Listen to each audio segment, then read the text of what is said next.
It's news time. Information is power. Be current. The news headline.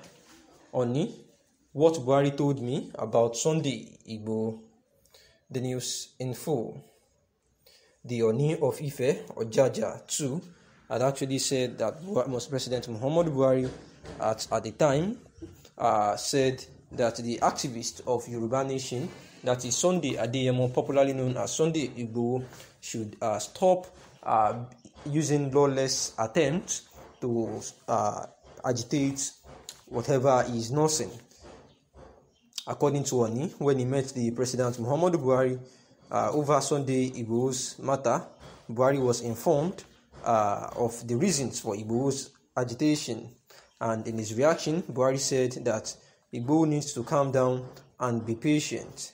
The president also asked monarchs in the southwest to advise Igbo against moves that are lawless, where the monarch said that Igbo has a just cause to fight truly, but he should have been more diplomatic. He alleged that Igbo was misled by politicians, insisting that the activists deserve the support of monarchs in the region.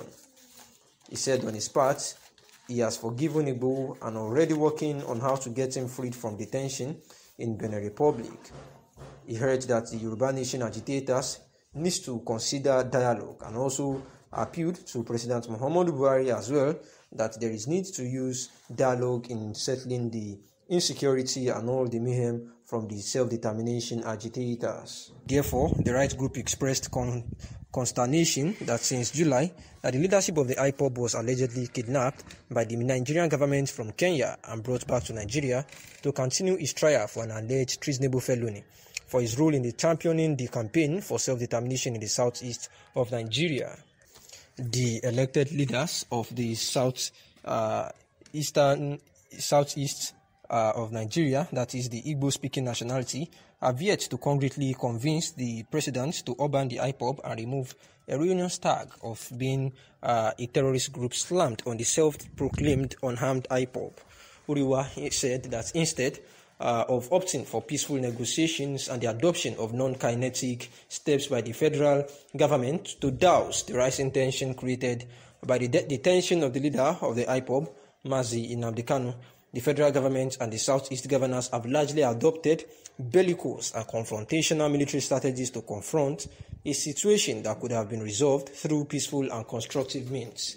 It said that the recent moves by the federal governments to militarize Anambra State, with the elections barely a few days away and the threat to call out the people of the southeast of Nigeria on a week-long sit-at-home protest made by the IPOB, is an unambiguous signal that the election in Anambra State would be characterized by bloodbath, which is what the right group is asking all and sundry to avert. The right group recalled that President Muhammadu Buhari had ordered a massive deployment of security agents in the Anambra State to ensure that under no circumstances will anything be allowed to stop the elections from taking place peacefully. The police had on October 14th announced that it would deploy 34,587 personnel to Anambra State to ensure peace during the poll, even as the Minister of Justice and Attorney General of the Federation, Abubakar Malami, had earlier hinted that the federal government was considering imposing a state of emergency in Anambra to ensure peaceful conduct of the poll. Also, the IPOB had declared a one-week sit-at-home protest across the southeast state starting from November 5, the eve of the governorship election in Anambra State.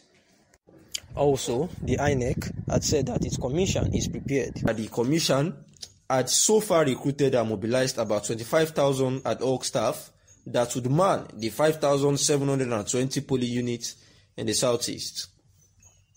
Our preparations are on course, even with all the challenges we are facing, such as the attacks on our state office on May 23rd and the sit-at-home order, which is eating into our preparations.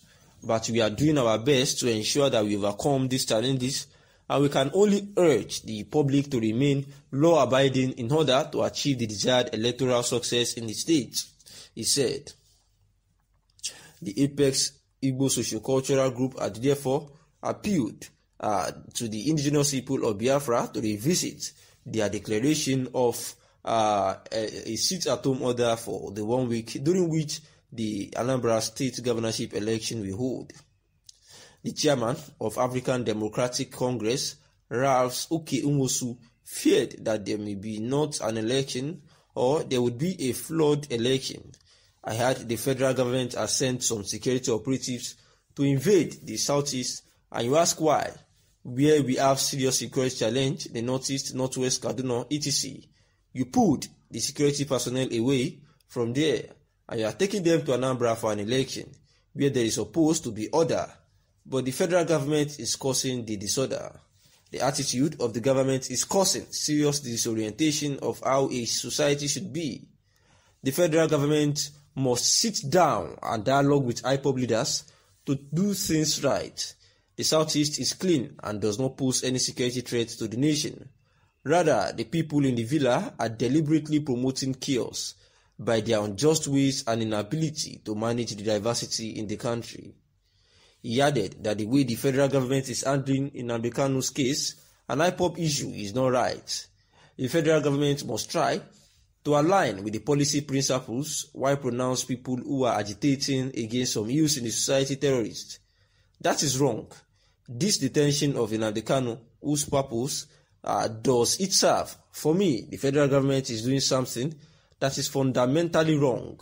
Assuming the founding fathers of Nigeria are alive and the state is modeling up the way it is doing, would they just keep quiet or look power in the face and stay stop this rubbish? What is manifesting in the southeast is the incompetence and bad governance that is happening at the national level. For me, it is time the security forces and the federal government come down from their high horses and follow international protocol. The governorship candidate of the party, African Democratic Congress, ADC, Nze Akachukwu Nwakpo, also called on the federal government to dialogue with the leader of the indigenous people of Biafra, IPOB, Mazi Nnamdi Kanu, for peace to reign in the southeast. The former advisor to former President Goodluck Jonathan pointed out the incarceration of Kanu, that it would aggravate the situation instead of solving it. He also observed that the detention of Kanu would make millions of his cult members restive, reminded that Kanu had built a widespread and bigger network of adherents, some of who might actually not be in a position to control and may resort to self-help if he was still left behind bars. Nwakpo advised the federal government to fashion out best approaches to resolving the face-off with the agitators for self-determination rather than to deploy maximum force. Nwakpo therefore cautioned against harassment of innocent citizens by security agents, especially those deployed to Igbo land. He maintained that undue harassment and intimidation are tended to make the youth to develop thick skin to security threats and courage to get involved in the agitations. Thanks for listening.